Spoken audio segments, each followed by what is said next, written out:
Marine ড্রাইভে যে সমস্ত পর্যটক ঘুরতে আসেন, সেই মেরিন ড্রাইভে পর্যটকের ঘুরতে আসার দৃশ্য আপনাদেরকে জানানোর চেষ্টা করি, দেখানোর চেষ্টা করছি। কক্সবাজার কলাতলী থেকে টেকনাফ পর্যন্ত মেরিন ড্রাইভ সমুদ্র সৈকত, এক পাশে সমুদ্র, অন্য পাশেই পাহাড় রয়েছে। পাহাড়ের মাঝখানে সারি সারি ঝাউবনের মিতালি আমরা দেখতে পাই। সেখানে কিন্তু পর্যটকরা বিনোদন নেন, আনন্দ উপভোগ করেন।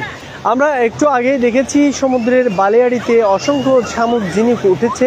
শামুক ঝিনুক আহরণ করছে পর্যটকরা এই শামুক ঝিনুক নিয়ে তারা বাড়ি ফিরবেন। এখানে আগত অনেক পর্যটক রয়েছে, আমি কয়েকজন পর্যটককেও যুক্ত করার চেষ্টা করব। তারা বালিয়াড়িতে তারা পরিদর্শন করছেন। তারা বালিয়াড়ির যে নোনা জল রয়েছে সেখানে নোনা জলে পা ভিজিয়ে তারা আনন্দ উপভোগ করছেন। আমি আগত কয়েকজন পর্যটককে যুক্ত করার চেষ্টা করব, তারা কেমন ফিল করছেন কক্সবাজারে ঘুরতে এসে, সে বিষয়েও আমরা কয়েকজন পর্যটককে একটু যুক্ত করার চেষ্টা করব।